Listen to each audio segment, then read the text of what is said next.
इसके पहले हम लोग इलेक्ट्रोस्टैटिक्स पढ़ चुके हैं, उसके बाद इलेक्ट्रिक करंट पढ़े हैं। जैसे कि आप जानते हैं इलेक्ट्रोस्टैटिक्स में हम लोग पढ़े हैं कि जब इलेक्ट्रिक चार्ज रेस्ट में रहता है तो उसका क्या प्रभाव होता है, उस कौन सा फोर्स लगता है, उस सारे मान को हम लोग निकाले हैं और कैपेसिटर वगैरह के बारे में पढ़े हैं। फिर जब चार्ज मोशन में आ जाता है जिसको इलेक्ट्रिक करंट कहते हैं, तो वह चीज़ भी हम लोग पढ़ लिए हैं।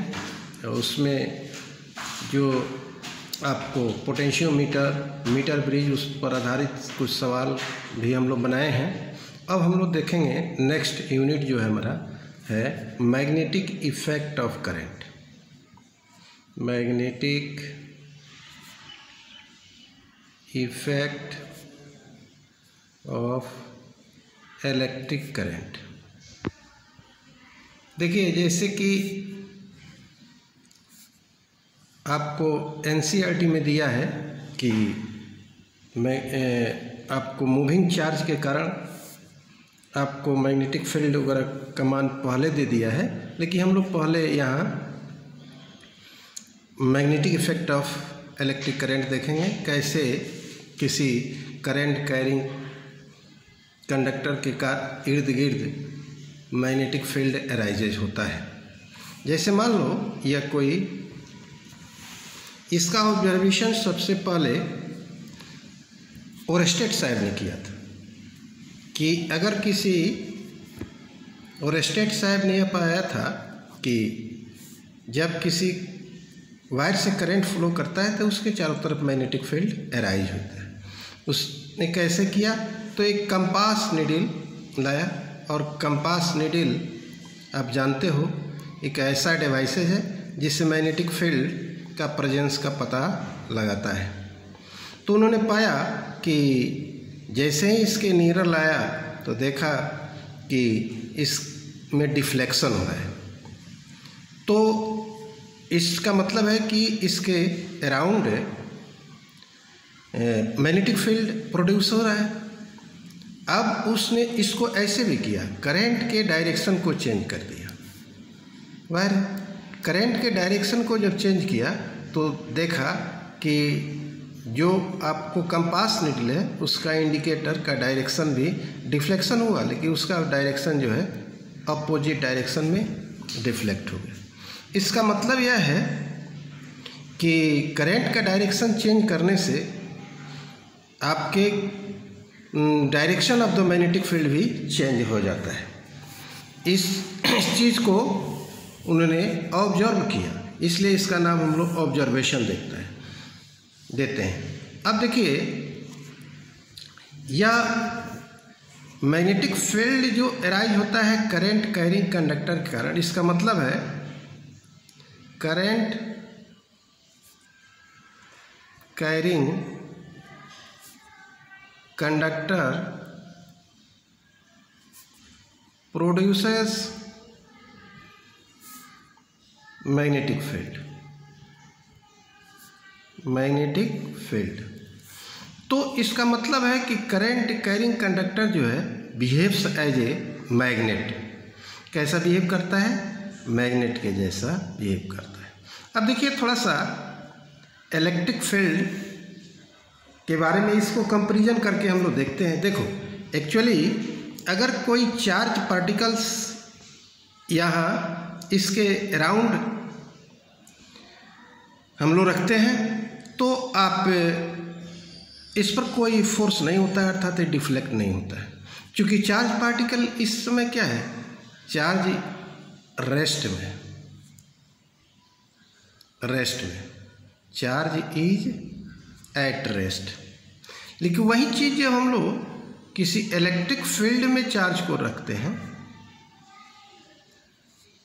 तो क्या होता है, यहाँ चार्ज पर फोर्स लगता है, ये इलेक्ट्रिक फील्ड है।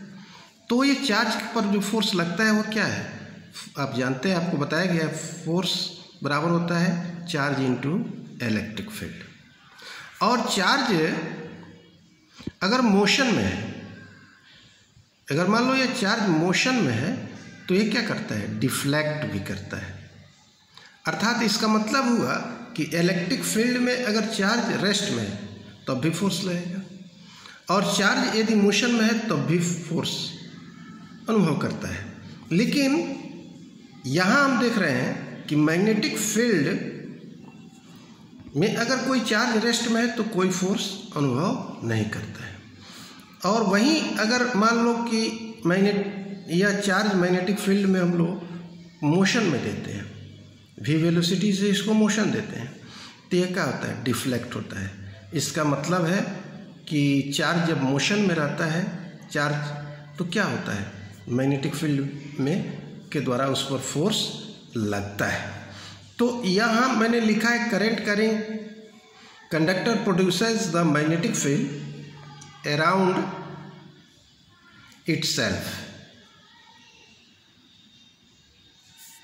ठीक है, तो इस तरह हम लोग magnetic field current carrying conductor के कारण हम लोग अनुभव करते हैं। अब देखो मैग्नेटिक फील्ड है क्या, इसके बारे में भी हम लोग पहले देखें। आज इंट्रोडक्टरी क्लास होगा इसके बारे में, फिर आहिस्ते आहिस्ते हम लोग आगे बढ़ेंगे। मैग्नेटिक फील्ड को जनरली बी वेक्टर से सूचित किया जाता है। यह वेक्टर क्वांटिटी है।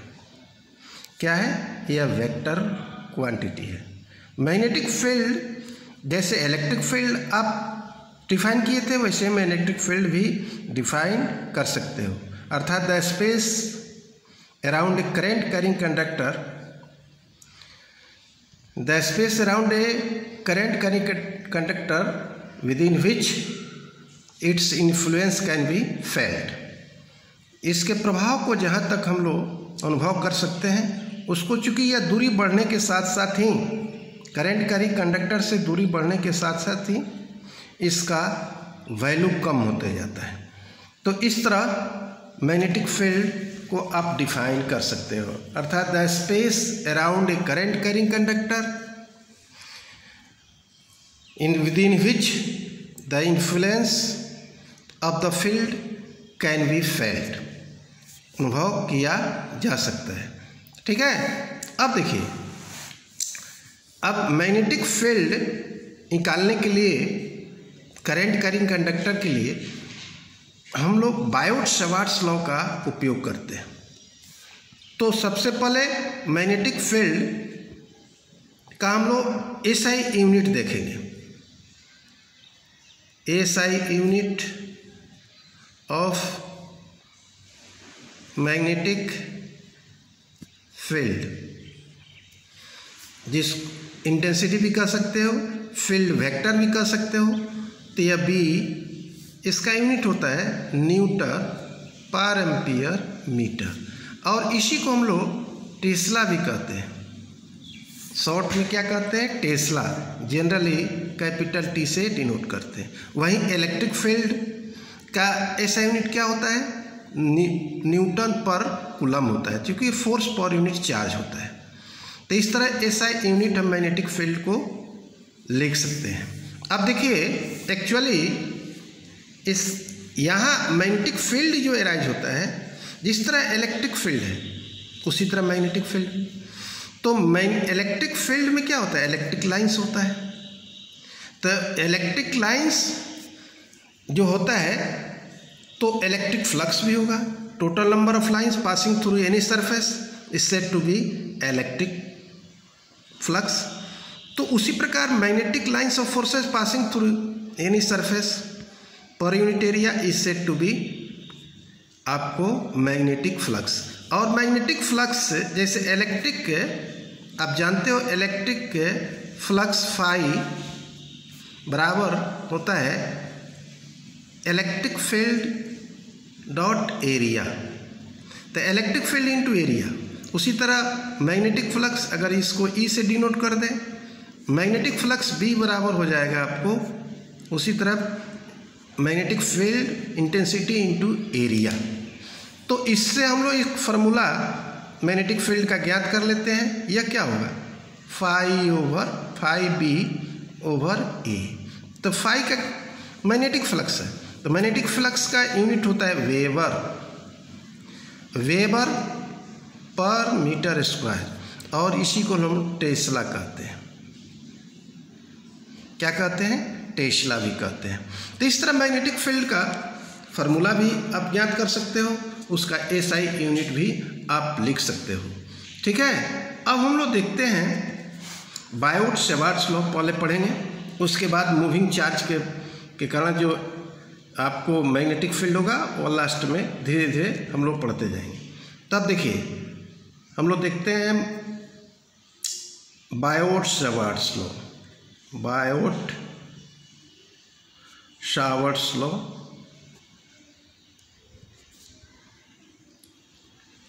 बायोट-सावर्ट्स लॉ क्या कहता है? देखिए ऐसे तो बुक में दिया है कि अगर मान लो यह कोई करंट कैरिंग कंडक्टर है, इससे करंट आई फ्लो कर रहा है, तो इसके कारण मैग्नेटिक फील्ड हमको ज्ञात करना है।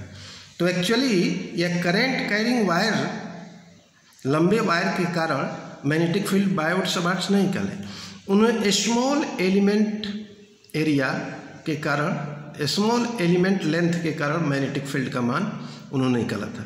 वह स्मॉल एलिमेंट मान लो हम लोग यहाँ डीएल मान लेते हैं, यहाँ एक पॉइंट पी लेते हैं, अर्थात इस पॉइंट पर मैग्नेटिक फील्ड क्या होगा वो ज्ञात किया बायोट-सावर्ट्स ने। अगर मान लो ये पॉइंट इस स्मॉल एलिमेंट लेंथ से इसकी दूरी आर है और यह जो है डायरेक्शन ऑफ द करंट के साथ थीटा एंगल बनाता है। तो चूंकि स्मॉल एलिमेंट लेते हैं तो मैग्नेटिक फील्ड भी यहाँ स्मॉल के लिए डीबी हम लोग लिखते हैं।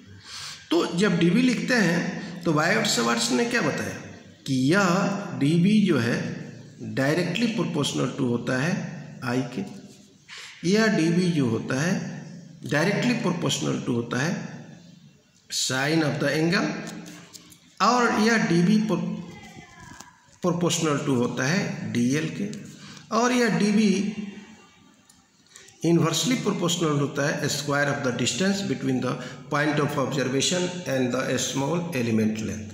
और दोनों को उन्होंने मिलाया तो क्या पाया? डीबी सबको मिला दिया, I dl sine theta by r square, और इसी को एक कांस्टेंट इक्वल टू लिखकर कांस्टेंट से मल्टीप्लाई किया, I dl sine theta by r square. ठीक है, तो यह चीज़ वेयर कि ये कांस्टेंट विच वैल्यू, जैसे आप देखे थे कूलम्ब्स लॉ में कि कांस्टेंट क्या था, 1/4 पाई एप्सिलॉन नॉट था, उस तरह यहाँ यह कांस्टेंट जो होगा म्यू नॉट बटा 4 पाई होगा। और यह म्यू नॉट क्या है? अनदर कांस्टेंट है, where mu naught is the another constant called permeability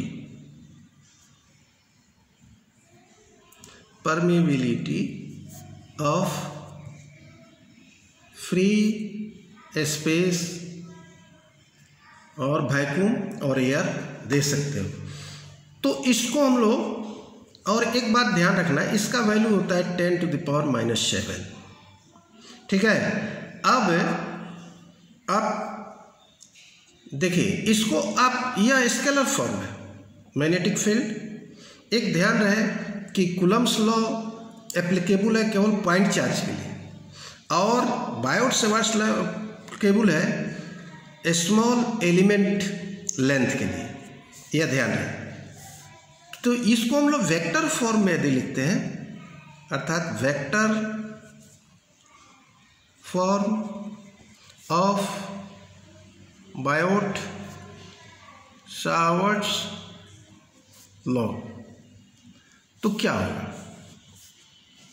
vector form में भी लिख सकते हैं, dv vector equal to k I dl cross r by r cube. क्योंकि आप जानते हो कि a क्रॉस b बराबर क्या होता है? A B sine theta. Vector में आपको याद होगा, 11th में बताया गया होगा। उसी प्रकार यह इसका हो जाएगा dl क्रॉस r का मतलब हो गया DL R into sine theta. तो यह वेक्टर फॉर्म है और यह वेक्टर फॉर्म इसका बहुत ही अप्लीकेबल है। ठीक है, क्या है ये? बहुत है। Direction of the magnetic field को हम लोग निकालने के लिए इसका उपयोग करते हैं। अब देखिए हम लोग इस वेक्टर फॉर्म का उपयोग करके कैसे direction of the magnetic field हम लोग किसी पॉइंट पर स्मॉल एलिमेंट के कारण ज्ञात करते हैं। ध्यान दें, डायरेक्शन ऑफ मैग्नेटिक फील्ड भी। ठीक है, देखिए वेक्टर फॉर्म में यह बताता है, जैसे मान लो यह current carrying wire small element हो गया DL, यहाँ P point of observation theta है। तो ये क्या है? देखो यह हो गया DL, दोनों के बीच का एंगल थीटा हो गया, ये DL वेक्टर हो गया, R वेक्टर हो गया। तो यहाँ से यहाँ तक दूरी R है। तो यह वेक्टर फॉर्म यह कहता है, यह स्क्रू रूल से डायरेक्शन हम लोग निकालते हैं वेक्टर का। स्क्रू रूल क्या कहता है?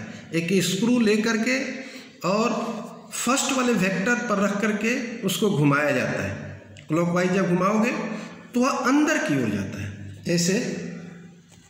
ऐसे हम लोग घुमाते हैं किसी भी लेकर के, तो अंदर स्क्रू हो जाता है, अंदर जाता है। तो इसका मतलब क्या होगा? यहाँ डायरेक्शन जो मैग्नेटिक फील्ड का होगा वह इनवर्ड होगा, अंदर की ओर। और इनवर्ड का मैग्नेटिक फील्ड ऐसे हम लोग नोटेशन देते हैं। अब आउटवर्ड हो, बाहर की ओर, तो कैसे हम लोग देंगे? तो वहाँ डॉट देते हैं। ठीक है, और इसको हम लोग इनवर्ड को क्रॉस देते हैं। अब देखिए इसको हम लोग राइट हैंड थंब रूल से भी कह सकते हैं। इसका डायरेक्शन हम लोग राइट हैंड थंब रूल से भी निकाल सकते हैं। राइट हैंड पाम रूल या थंब रूल से भी निकाल सकते हो। जैसे मान लो यहाँ कोई कंडक्टर है और इससे यहाँ मान लो इस पॉइंट P पर इसका करंट कैरिंग कंडक्टर के कारण मैग्नेटिक फील्ड का डायरेक्शन अगर पूछा जाता है, तो यह डायरेक्शन जो पूछा जाता है उस चीज़ को लिए हम लोग क्या करते हैं? इस वायर को ऐसे पकड़े, क्या कहता है कि डायरेक्शन ऑफ द करंट में आपको थंब को रखना है और फिंगर को कर्ल करना है। फिंगर को क्या करना है? कर्ल करना है। तो ये क्या आ रहा है? इनवर्ड आ रहा है। यह इनवर्ड जा रहा है। अगर मान लो कि यह इस पॉइंट Q पर अगर कोई पूछता है डायरेक्शन यहाँ, तो यहाँ देखिए फिर उसी डायरेक्शन में रखते हुए यह ऊपर की ओर है। यह कैसे आ रहा है? ऊपर की ओर आ रहा है। तो इसको हम लोग क्या कहते हैं? आउटवर्ड कहते हैं। तो यहाँ डायरेक्शन क्या होगा? आउटवर्ड हो जाएगा, और यहाँ डायरेक्शन क्या हो जाएगा? इनवर्ड हो जाएगा। ऐसे राइट हैंड रूल का भी उपयोग करके, लेकिन जनरली सवाल इस पर ज़्यादा पूछा जाता है, इसलिए इसका ही उपयोग हम लोग ज़्यादातर करते हैं। ठीक है।